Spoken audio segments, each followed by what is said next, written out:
Hey, what's up, everybody? Welcome back to the Championship Leadership Podcast. And I'm excited. We got Roger Sparks here from Eagle River, Alaska. Thank you so much for joining us today. I appreciate it. Yeah, my pleasure. I'm excited to talk with you. Yeah. So, I ran across your book in Barnes & Noble's actually, and I don't know, I just saw the cover, and every now and then as I'm looking for interesting people to talk to and guests, and yours stood out. So I took a picture of it, found you, reached out to you, a number of times, as I do to many people, just because I know everybody's lives are busy. And so I'm excited to have you. Just finished up your book, and incredible story. His book, Warrior's Creed, A Life Preparing for and Facing the Impossible. But before we get too far into any of that, I do like to ask this question first. The name of the podcast is Championship Leadership. What comes to mind for you? What does that mean to you when you hear championship leadership? Yeah. I studied your podcast before I came on. I knew you were going to ask me this. And, it actually had me kind of spinning. I was like, wow, because when you approached me early on about doing it, I'm like, championship leadership.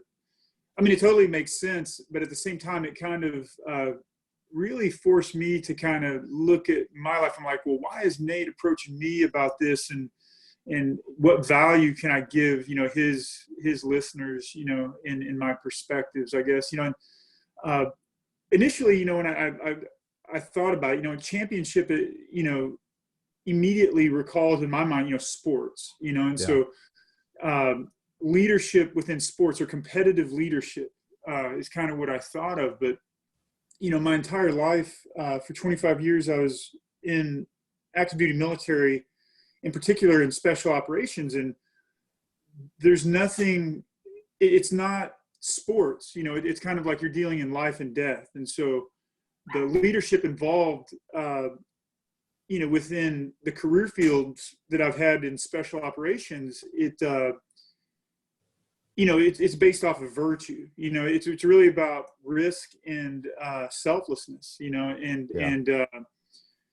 So as far as the championship leadership, obviously there's no higher stakes game in the world than combat. But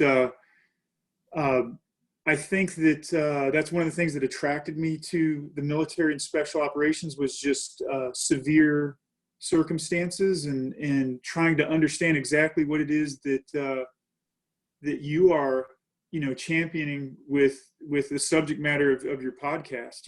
I've spent a lifetime thinking about these things, a lifetime, where the rubber meets the road with this stuff. And it's not something I take lightly, but I think that, championship leadership, I think it's to me, I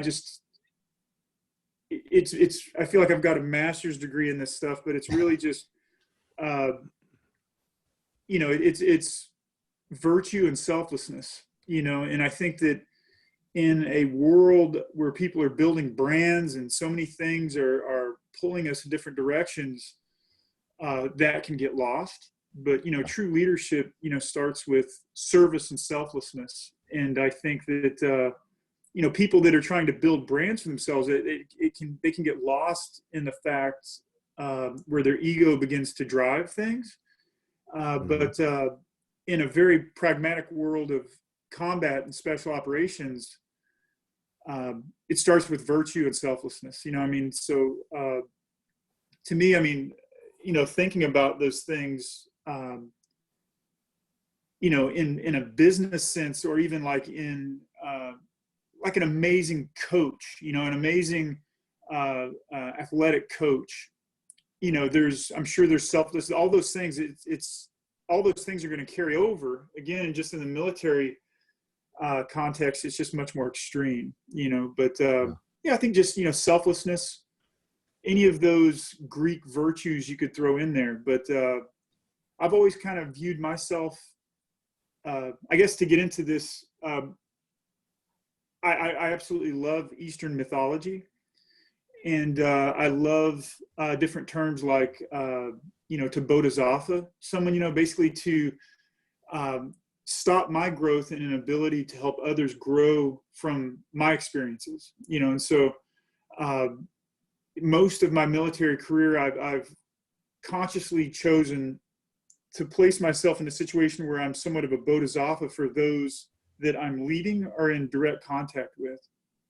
And it's served me well. I mean, and again, talking about, military special operations, guys can smell bullshit a mile away, and unless you're willing to have skin in the game, and give, we always looked at it as a checking account, like your experience and your respect level was based off of how much you've given to that career field, how much you're willing to sacrifice yourself and the things that you care about for the mission that you're involved in. And that can get pretty unbalanced at times, but and it takes years to gain perspective from those things. But I think that I've always kind of chosen that service in a subtle way. I've never been trying to do an ego dance myself to where it's like, hey, check me out, I'm doing this. It's always been about, I'm trying to support the people I'm with. I'm trying to, my intentions are that I'm just trying to grow physically, and spiritually and metaphysically. And that's why I'm involving myself in these things. And I don't think I've ever been afraid of change, like allowing experiences to change me. The book itself, the Warrior's Creed book was really a product of serendipity. The whole book deal kind of landed in my lap and I jumped on it. I was just recently retiring. And so it became very cathartic for me to attempt to gain perspective from my decades in special operations to just try to assimilate, well, what value did those experiences have beyond me just doing them, And so I've been asked for on multiple occasions to be like a guest speaker to share my experiences with other special operations units. Not only from one that was pretty notable in 2010, where I was awarded the Silver Star for that, but the many others before. And you don't have to receive a medal to have a significant story or wisdom to impart to people. But that definitely did give me a platform to, attempt to articulate wisdom from surviving violence, I guess, Yeah. But yeah. Oh, I love it. Yeah. It's, thank you. It's a very in-depth,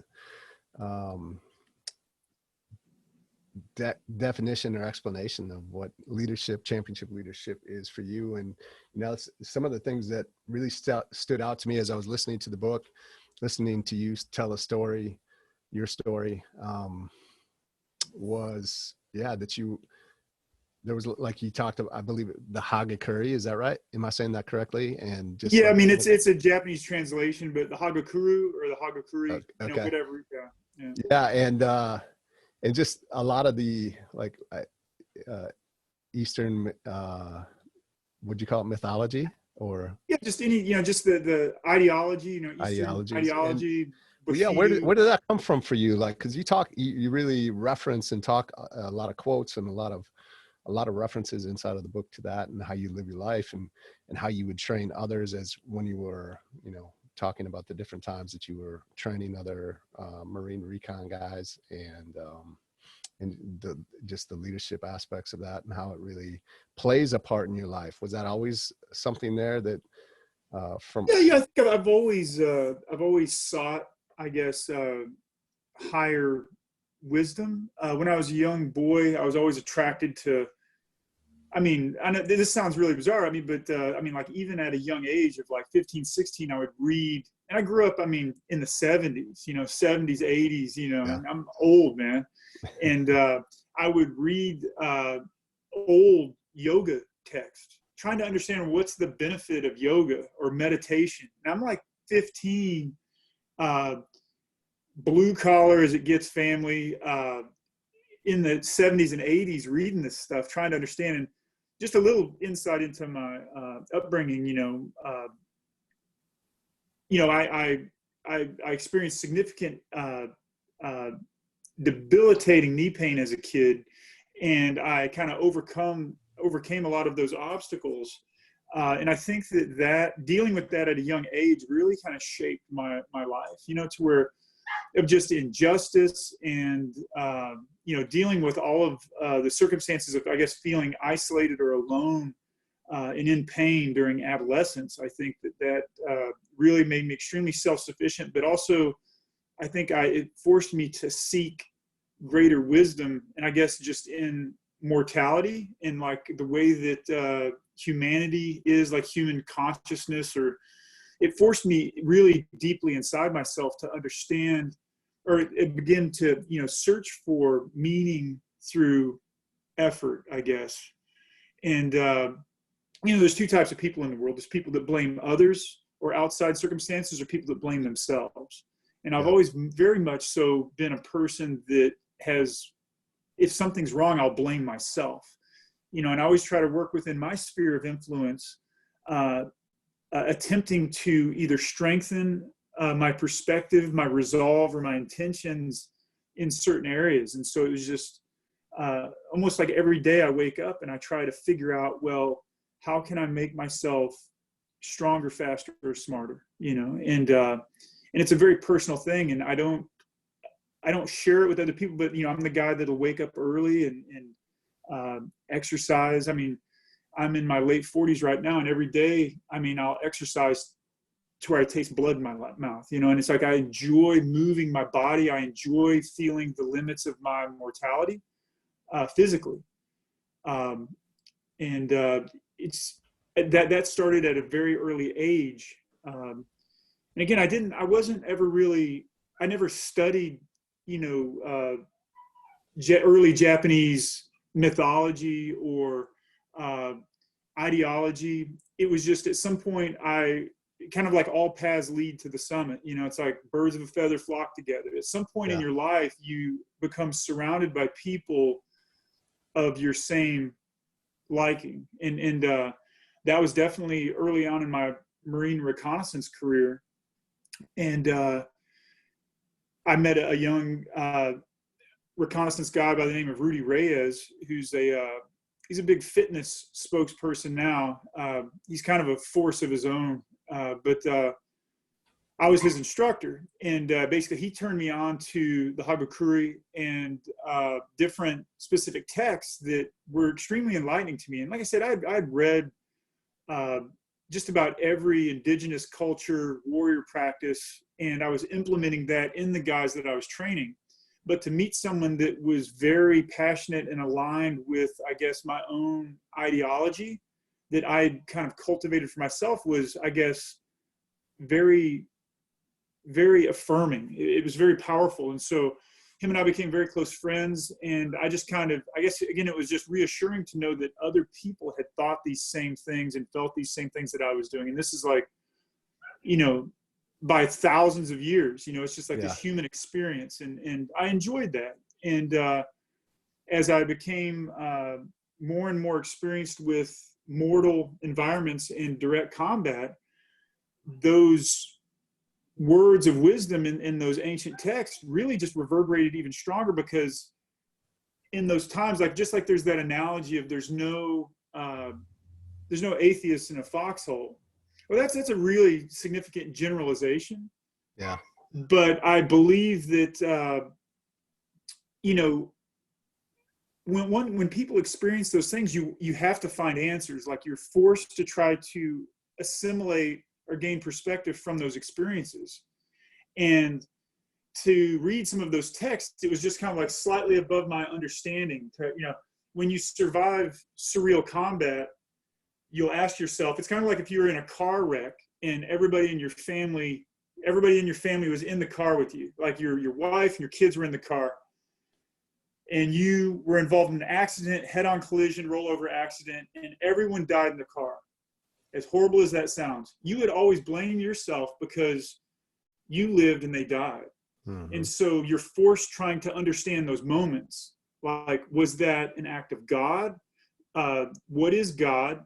If God did this, why did this happen? And why am I alive? Like, you ask yourself these questions, and that's because what happened, you can never process those moments, because what happened was surreal. It was, you can try to pragmatically separate those things, but in reality, there's metaphysics involved. You know, there's intentions have their own gravity. Like whatever your intentions are with what you're doing, have a form of its own gravity. And you can see that in just the success that someone has in a simple thing. For instance, like if someone wants to draw a picture and they want to draw a really good picture, but they're trying to draw that picture to get people to stroke them and say, oh, you're such a great artist. Well, that intention has no virtue in it. And so you're probably going to fall flat on your face. But if you're drawing to attempt to articulate something deep inside you that really has to come out, because that intention has virtue, it's going to have grip. It's going to have power, and there's going to be a gravity to that. And apply that same, you know, thought process to combat or violence, and it's very similar. Like when you try to explain like how certain people survive or how people die.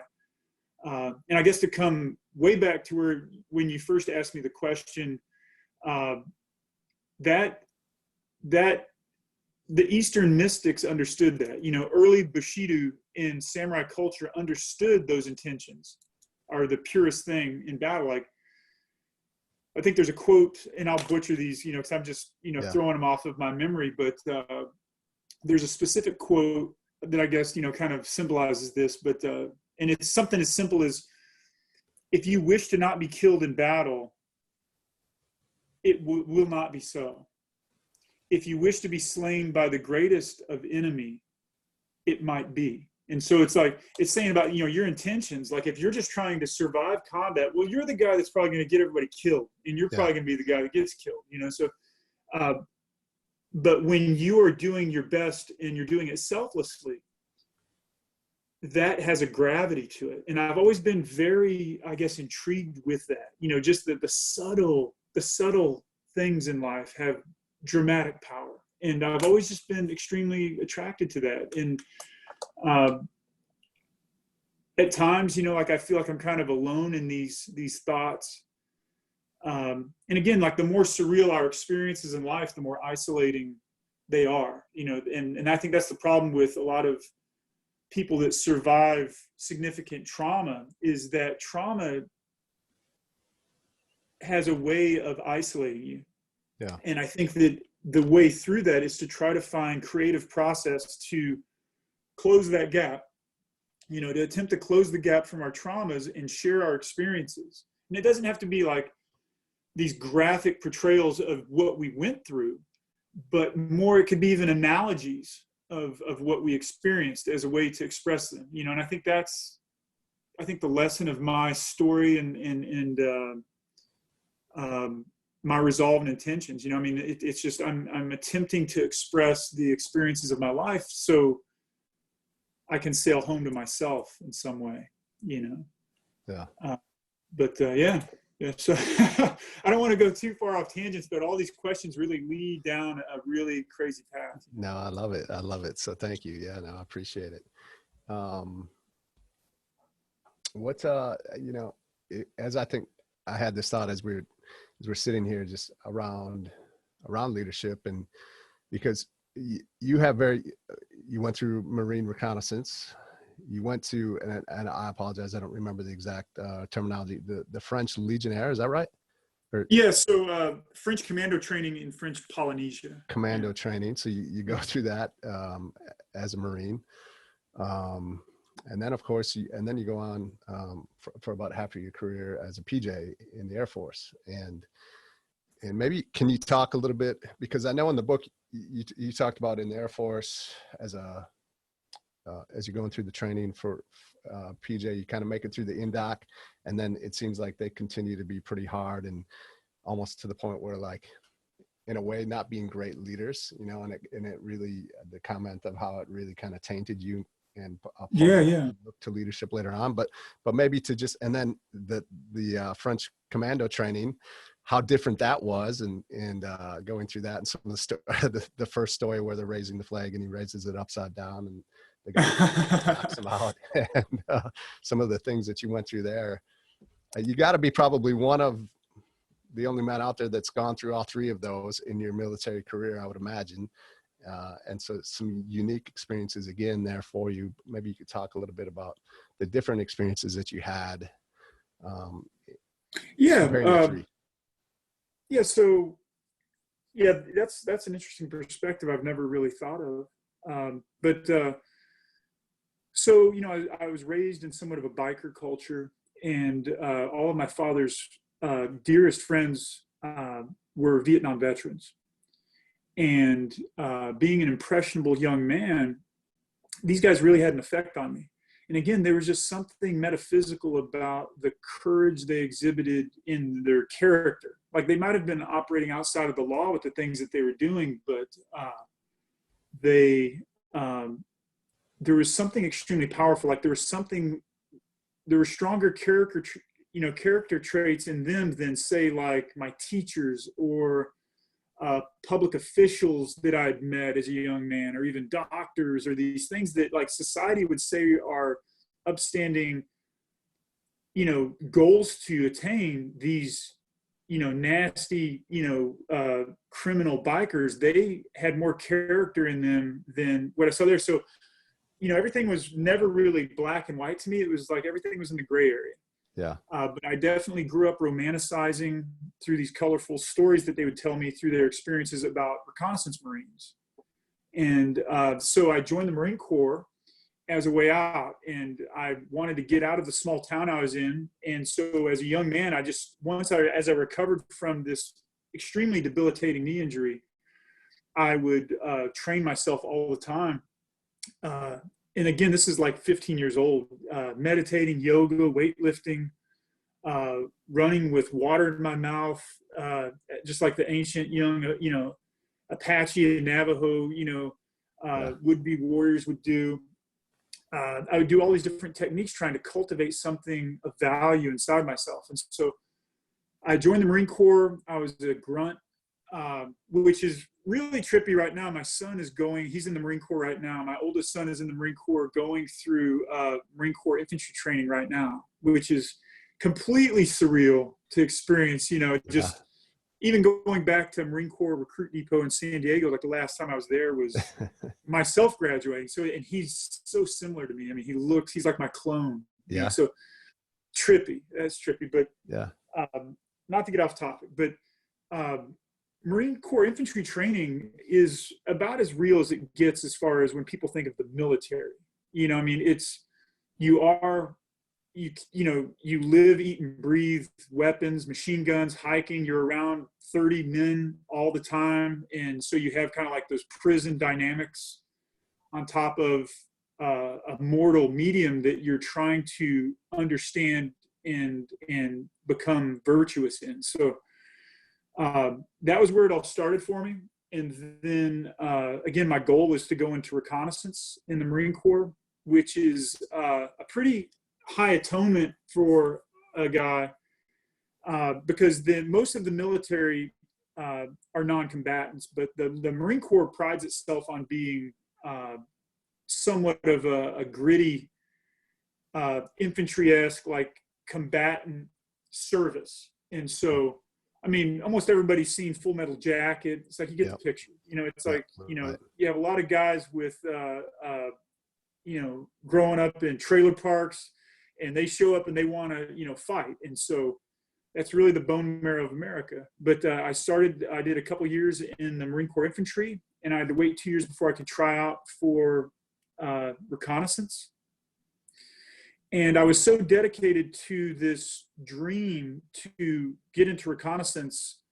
My high school sweetheart that I went to prom with, which we're still married, we got married, and they had a reconnaissance indoctrination the same week that we got married. And so I had to leave our honeymoon early to go try out for reconnaissance. And I mean, it's difficult to articulate to someone, but I was either going to make it or I was going to die trying. I mean, that's how passionate, and I mean, very literally, you know, out of just exertion, I was going to kill myself. And I made it, and I went through a program that's called RIP, in reconnaissance, which is a 9-month program at the time, to where it stands for Reconnaissance Indoctrination Process. And they basically turn you into a Shaolin monk, you know, super commando. And they do that just through almost, you know, brutal methods of just selflessness and misery, you know. And I think that, again, I'd been projecting this dream of mine since adolescence. And so, I mean, you think, say, a solid, say, 5 to 6 years of cultivating those moments, you know, to do that. And so it was extremely powerful for me to experience it. I did make it through. I went on to become a reconnaissance Marine, and had a pretty, I guess, an extremely colorful career as a reconnaissance Marine. I was then put on, I was given the honor of training reconnaissance Marines, and I took it very, very, very seriously, to the point I felt it was a religion. And I gave my heart and soul to that. And I feel like I've trained some of the best reconnaissance Marines that have ever existed within the Marine Corps. During the same time that I was doing all that, the Marine Corps developed MARSOC, which is Marine Corps Special Operations Command. And just to understand how, I guess, reaching my efforts have been, the leadership of MARSOC at the highest levels of command, I trained all of those guys. And I mean, from the Sergeant Major of MARSOC to the, you know, Command Master Chief of the SARC Corpsman within MARSOC and Force Reconnaissance, the guys that implement and direct policy now, like, I trained them. So, yeah. And these were very non-standard training methods that I used on these guys. I mean, this is very indigenous, metaphysical stuff that I was doing with them, like attempting to get them to control their body temperatures, to teaching them meditative disciplines and stuff, and all the things that I was really into. So it's almost like I had this captive audience that I could brainwash to my liking. And I took it very seriously. Again, to go back to this thing, I never want to sound as if like I had my ego involved in it at all. I was doing this because I cared about the culture that I was a part of, and I cared about having these men save their own lives or save lives of other men.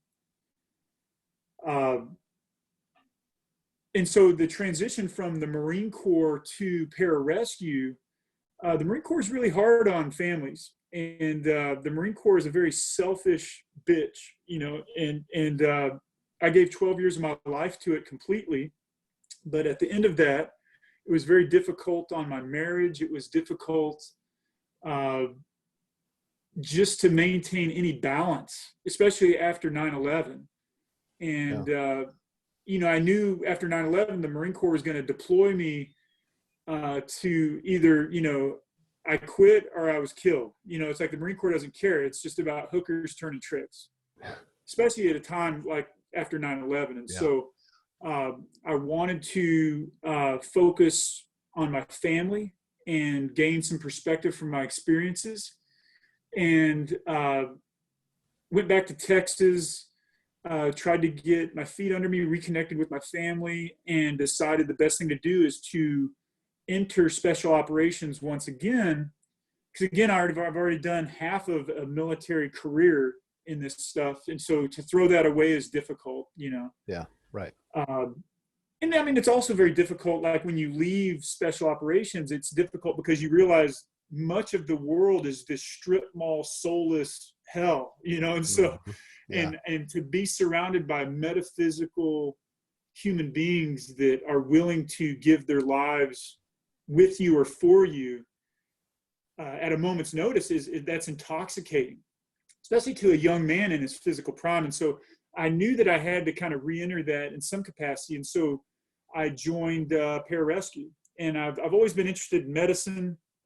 Again, as a young man, when I had the debilitating knee injuries, I would sit there and read Grey's Anatomy. You know, I mean, I was so into that. So I mean, to get into pararescue and to attempt to do things completely virtuous, like you're doing all of these specific special operations skills to save or protect life, save, salvage, or protect life. And so it just seemed like the perfect storm, you know.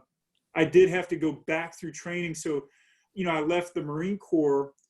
I was, you know, highly respected in that career field. And that's not an easy career field to gain respect. You know, it's, right. You have basically a lot of A-lister pipe hitters there, you know. And so, so it was almost as if I was walking away from everything. Like I gave everything up to then be a student of another discipline. Now the French Foreign Legion, the commando training I did with the French that you asked about, that was even while I was a grunt. That was as an infantryman. Okay. Yeah, that training was very early on in my military career, and that shit was brutal, man. I mean, that was really brutal. I mean, the stories you were telling were like, yeah, and I had not experienced combat at that time, even though as a young man I experienced a high level of violence in just the environment that I grew up in. But it was really eye-opening because the military is, especially in these times, you know, is extremely politically correct, you know. Yeah. And I think the further you get into, or the closer you get to combat, the less political correctness you experience. But I think that the French legionary, like the commando training that I experienced, was shocking because there was no political correctness and there was no safeties. You know, there was no wiping your chin. They had no care about us, you know, and they were kind of brutal in a way of just someone trying to mentor you at San Quentin in the 70s, you know, like it's going to be a brutal tutelage that you go through. And I think that it was eye-opening to me. As we were preparing to do the French commando training, I had a Staff Sergeant Alvarado, and he was a Force Reconnaissance Marine that took us all in to train us before we went and experienced these things in French Polynesia. And he was brutal, man. It really mimicked what I went through in that recon indoctrination period. But it was even more severe because it was very directed at just, you know, hardening the steel through fire. And so I feel that all of those steps along the way really allowed, you know, those lessons, those very significant virtue lessons to be just beat into me to where it became part of my DNA. Yeah. And having survived the Marine infantry, the French Polynesia commando training, the reconnaissance stuff, even becoming a reconnaissance mentor and instructor and all of those things. One of my buddies said it best as I started going into the pararescue training. My buddy Rudy Reyes says, "Raj, that's going to be spiritual, man." Because here I am, like I'm basically developing and implementing policy on how to train reconnaissance Marines, and, you know, very much so owning that environment, to then giving everything up and then being a student of another discipline at a very Padawan or beginner level again. And it was very spiritual. I felt as if, I don't know if you've ever seen a movie, I think it's Robert De Niro is the actor in it, and it's called The Mission. Have you ever heard of that movie? Yeah, I've heard of it, yes. Yeah, and so, yeah, this movie, and it's not tactical, The Mission. This guy's like a Spanish conquistador. Yeah. And what he does is he's in the slave trade, and he's a very, very good slave trader. But what ends up happening is kind of like his own attempt to sail home to himself. He gets embedded in these tribal cultures and tries to find salvation. And he explains to them that he was selling their people into slavery. And so he kind of has to do his own version of redemption. And so they take all of his conquistador armor and they have him drag this shit through like triple canopy jungle, like on this vision quest thing. And I was Robert De Niro in, you know, that circumstance, you know, attempting to go through pararescue training. Because here I was, like, even the instructors that were in charge of us didn't have the experience that I had in reconnaissance. And so Yeah. it was very humbling to just allow them to belittle me and demean me. And I mean, this is intense stuff. You know, pararescue selection training at the time was called NDOC, and these things are always going through adaptation. In fact, some of my best friends are now in charge of all that stuff. Like I said, I mean, Yeah. the commandant of that selection course is one of my dear friends that went through with me now. And so it's really bizarre, you know, to understand, you know, my position in all this, but they can get away with a lot. You know, Air Force Special Operations is very different than, I guess, say SEAL training or reconnaissance training or Ranger training. They're all very similar. You know, they all use somewhat of the same modalities to attempt to select character, you know, and really it boils down to resolve and intent. Like you're trying to select someone who is resolved beyond their mortality to do a specific job. And then you're trying to find someone with pure intentions. Like if you want someone that's just going to be this ego dance, you know, like, oh, I'm a SEAL or I'm a PJ or I'm this. Yeah. You don't want that. You know, you want someone who's doing it selflessly, that their intentions are very subconscious and very pure, you know, and so all of those courses, whatever selection within special operations you go through, that's what they're attempting to do. They're just testing your resolve and your intent. And so, but I was really surprised at how pararescue got away with quite a bit. You know, I mean, they're all paramedics. So like if you're in the pool is used almost in all special operations selection courses because it's very easy to induce panic in people in a pool, especially if you have them tied up or you're holding them underwater or something like that. You can cause people to panic. And so what they're attempting to do is to see if I drown you in the pool and I pull you out and resuscitate you and I throw you back in the pool, do you quit or not? So immediately you are testing someone's resolve. Like, how resolved are you to do this? You know, are you going to feign at the point that you experience your own mortality? And that's what you're just attempting to do. And again, I felt like I had like a master's degree in all this stuff. But I was surprised by the fact that the PJs could really get away with a lot, you know? Yeah.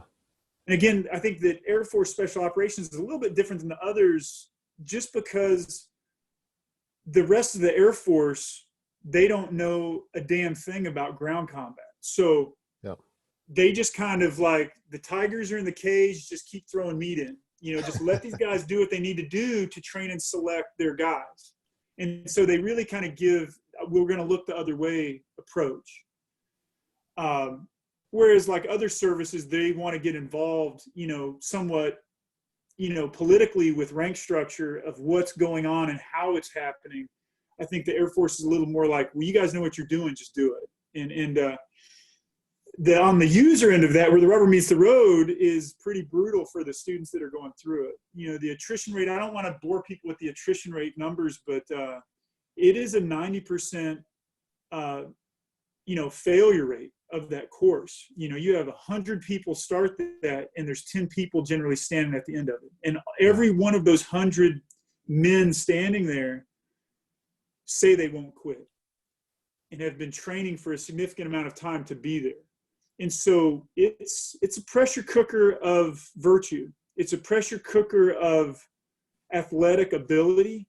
It's a pressure cooker of metaphysics. And again, I've always been attracted to that. I mean, to be very honest, when I went through pararescue selection, I enjoyed it. And I got honor graduate out of my pararescue indoctrination class and received the Commandant's Award. It's basically like the leadership award from the pararescue indoctrination training, which I absolutely covet. You know, I mean, whenever I graduated that, I was the team leader of guys, and I had the highest graduation class amount of guys graduate in the history of pararescue indoc, and the instructors really attributed that to my leadership within the team itself. So but I enjoyed it. You know, I really did enjoy it, and I think that I was comfortable in the space. you know, of being hazed to that level. And I did enjoy that. Where the trouble came is when we showed up, because once you're selected, now you have to be trained. And so we ended up going to Kirtland, Albuquerque, New Mexico, Kirtland Air Force Base there. And the pipeline, because you want to take people that are these highly selected and, you know, people, now you need to train them. And you go through what's called the pipeline. And that you go through the most intense courses in the DoD, from combat diver course, Halo operation, you know, jump school, you know, normal jump school, SEER school, which is kind of like POW training, to land navigation, mountaineering, mountain rescue stuff. And then at the end of that, you put it all together and do these very intense culminative exercises where you use all of those things and you work with other special operations entities to understand where you work. And so that's like a 4-year process. Yeah. And my difficulty and where it became spiritual for me was in that process, because now, okay, you've already trained and selected me. You gave me, you know, the Commandant's Award and honor graduate out of those selection courses. And then you put me in this space where you're just going to treat me and these other guys like shit, and you're not going to teach us anything. And so it really became us versus them with these instructors. They couldn't really offer us too much metaphysically, spiritually. There was no guidance. There was no mentorship that was really going on there. And so I felt that, again, I just kind of fell into that mentorship role with my team, and we survived it. And again, what's interesting is all the guys that graduated pararescue school from that time, they're at the most elite levels within pararescue now doing it, you know. Yeah. I mean, obviously I retired before my friends and my peers there, because I'd have 12 years of active. Yeah, I was gonna say you're older than most of them. Or them, you know. And so it's really interesting to see them go through these now managerial roles where I just had these surreal experiences and attempted to listen to my gut through them, and to where the point I retired, like I said, 2 to 3 years ago. I've become a full-time artist, and I wrote a book.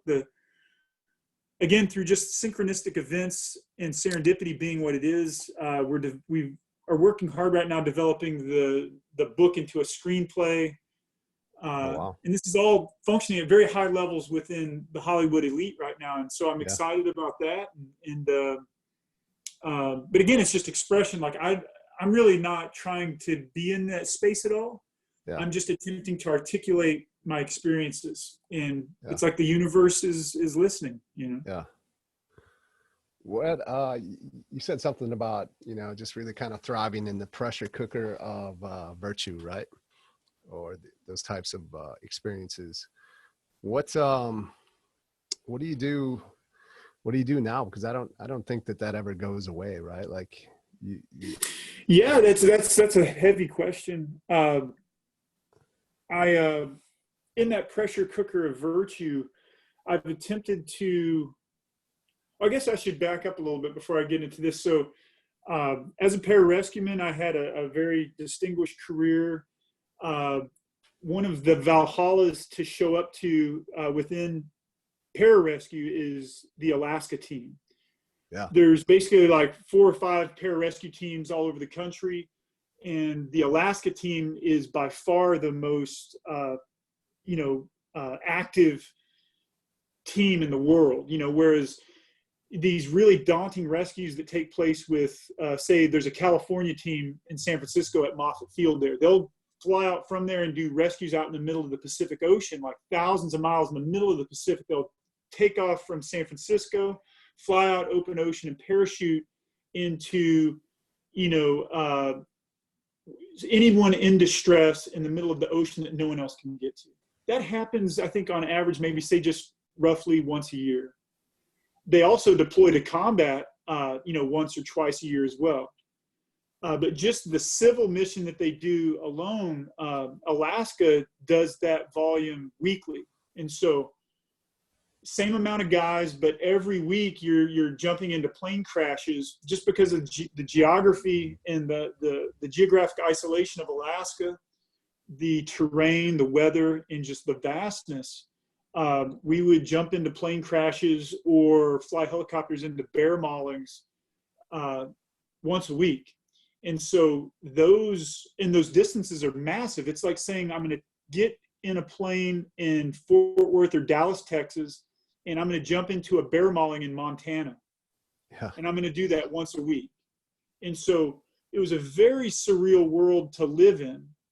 But I did that for the past 15 years. Like I said, we also, you do those civil missions like that, but we also deploy to combat. And when we deploy to combat, we support active combat that's taking place, and we'll fly right into the middle of it and attempt to salvage, protect life. And so we're not like dust off or medevac. Like we literally, it is our like tactics and techniques and procedures. We fly right into the active firefight to get guys out. Because, if you're shot in the chest or, you got your leg blown off by an RPG, you're only going to live about an hour under the best emergency medical care. What has to be done is you have to get to a surgical team. And so we would fly right into the middle of it and just, get right into the fist fight and attempt to get guys in those helicopters and get them out of there. And in 2010, I experienced significant surreal combat with my team. I was in charge of a team of pararescuemen at the time, and we were going to be deployed for 6 months. And it was like right at the 5th month that significant combat happened to where we were overrun. It was an absolutely overwhelming situation. We were overrun, myself and another combat rescue officer, which are the pararescue officers basically. And we got hoisted in, and it was a really difficult situation where helicopters got shot up, ran out of fuel, out of ammo, and they had to leave. We were overrun. We called in airstrikes on ourselves to martyr ourselves. It was hand-to-hand fighting, like I said, just overrun. And 4 guys died in my arms over that specific event, but we were able to save 5 of them. And we hoisted those guys out. But that was just one mission that I kind of spoke about there over an 8-day period. And it was 8 days of that intensity that took place. And immediately upon coming back from that, a very, very surreal event happened of basically an artist and a videographer named Casey Neistat, who's a YouTube vlogger, came to do this documentary on tattooing special operations guys right after combat. And they had no idea of what we had just experienced. And that is a pretty naive idea. Yeah. Creative idea, because the reality of that is grief-stricken people. You're trying to tattoo grief-stricken men. And so, but we were all beside ourselves with just grief and horror. And these guys wanted to tattoo us. And so I was in the position to allow them to do that.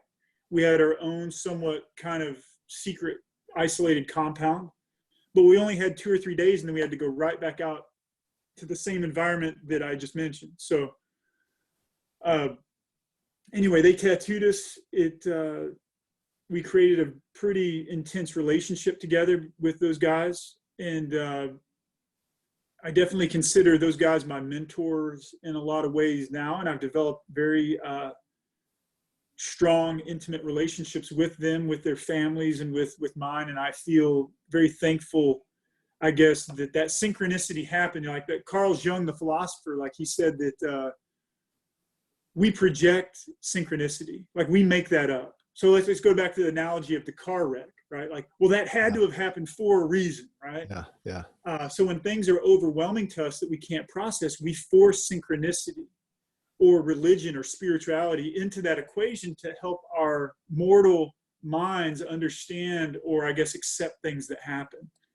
But yeah, that experience was just too surreal to not only live through those combat experiences, but then be tattooed right after that. That's really heavy, weird stuff.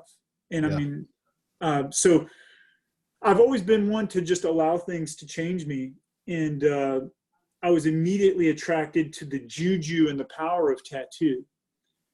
And I've always been artistic, you know, throughout my life, drawing and painting, doing poetry, or just reading, again, these esoteric indigenous culture wisdoms, you know. And so Your mother was artistic as well, right? yeah, she was as hippie as she's, you know, she's still alive. She's doing good in Dallas, Texas. But she was just like this super hippie mom, you know, and Yeah. like she would go and paint in the backyard, like oil painting and stuff, kind of like topless or nude or whatever, you know. She's just a real cool mom. Yeah. And so I remember watching her paint as a kid, and it was just magic, you know, to see that Bob Ross shit happen, you know, like, you know, so it's like just to watch those things happen and be, you know, just so enticed or enthralled by the process of it, you know. And as a young kid, I remember I would just draw like Black Sabbath album covers, or Dungeons and Dragons, like fantasy art, like Boris Vallejo, or, you know, just all these cats, you know, all these really great, you know, great artists. I would try to replicate their stuff with ballpoint pens and things like that. And it was just really, you know, a really great outlet. And I think that I really owe that to my mother, you know.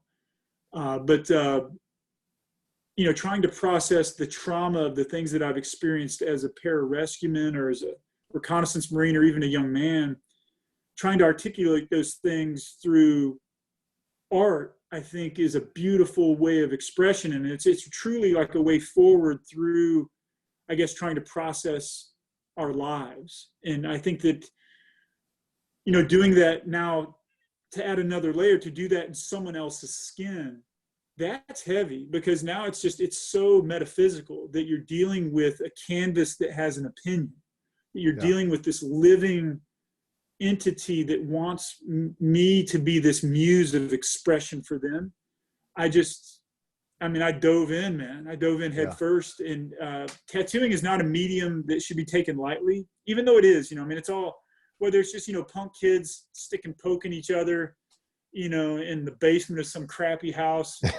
Right. You know, I mean, you know, there is juju, there's metaphysics involved in tattooing. And again, just like I was attracted to those Vietnam veterans heralding these stories of combat, I'm attracted to the juju, you know. And I think one of the takeaways is there is no magic without risk, whether that's combat, life, art, whatever it is. If there is not risk in the process of what you're doing, whether it's a relationship, whether it's a profession, any endeavor, if it does not involve risk, there's no magic.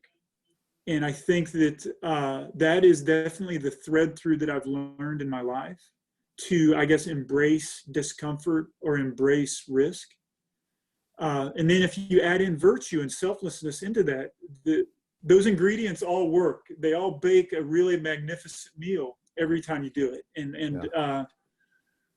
that's all easier said than done, though, because as human beings, we become complacent and lazy, and we seek comfort and safety. I think that, though, if you just embrace the discomfort, embrace the you know, the fear, embrace the risk, in whatever capacity that might be. I mean, whether it's emotional vulnerability with a relationship that you have, or if it's, you know, however you feel that resides in you, if you just step towards it a little bit, it's empowering, and that's living.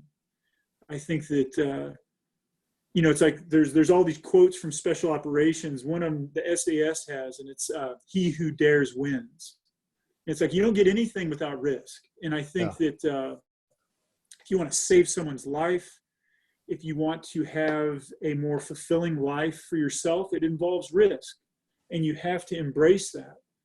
I think that's the message I think that I would want people to take away from my life or my experiences. And I try to pursue that in art. And obviously risk in art is not mortal. You know, I'm not going to die, but at the same time there is, Right. it's much more of an emotional risk. You know, like, the process that I'm using, is it true?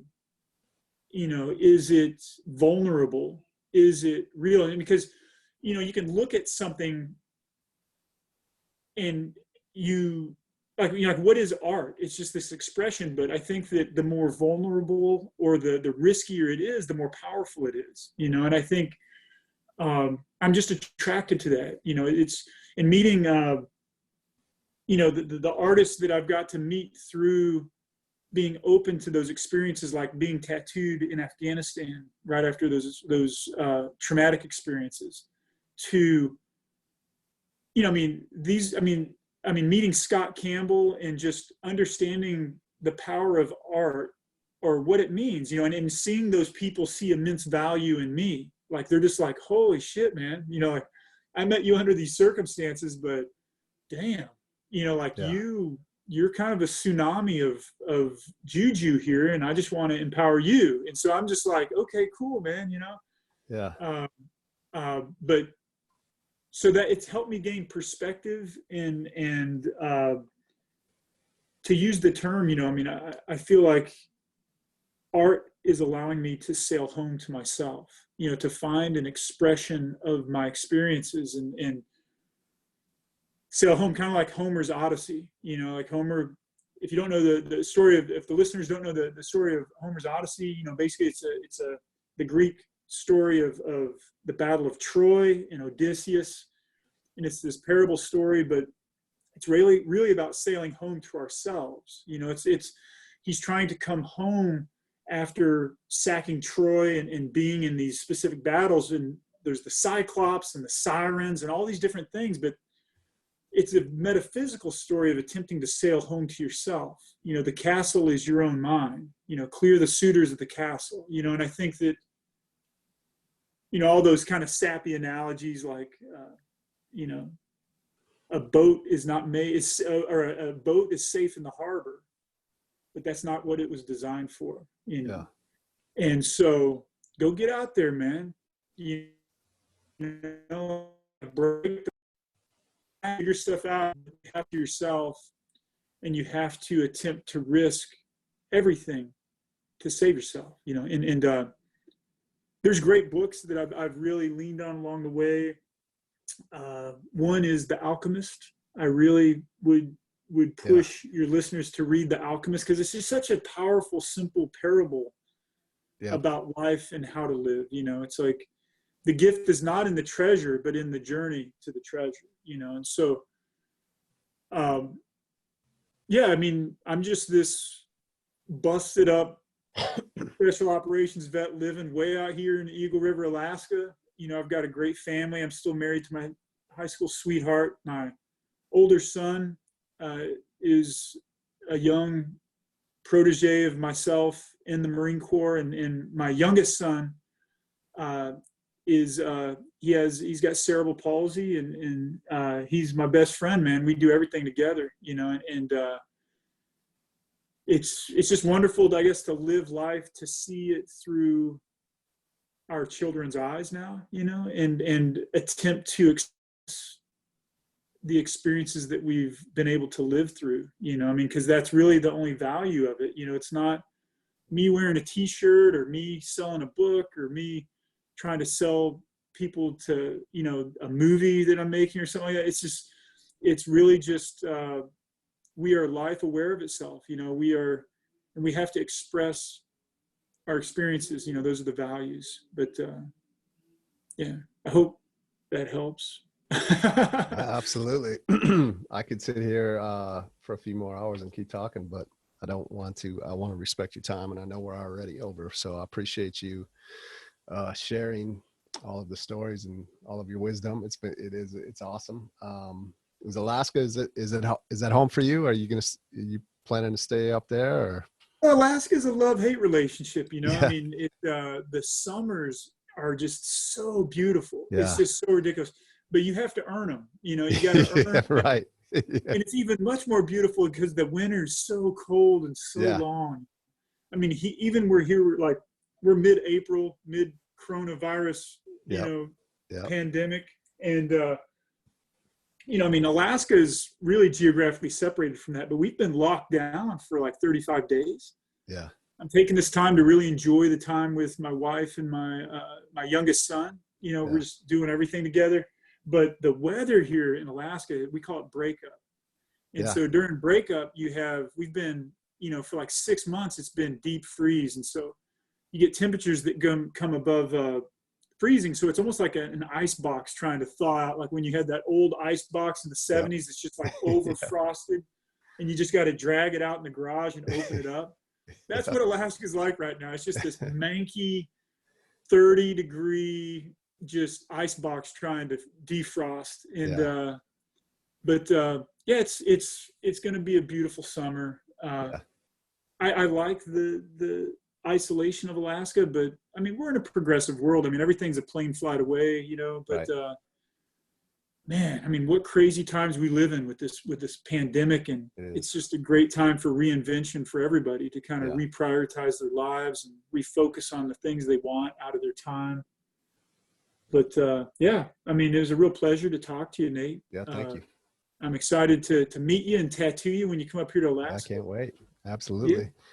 And so I'll be in touch for sure with that and to line that up. And but yeah, thank you so much for coming on and being here. Appreciate it. Yeah, thanks, Nate. Have a good day. Yeah, you too, man.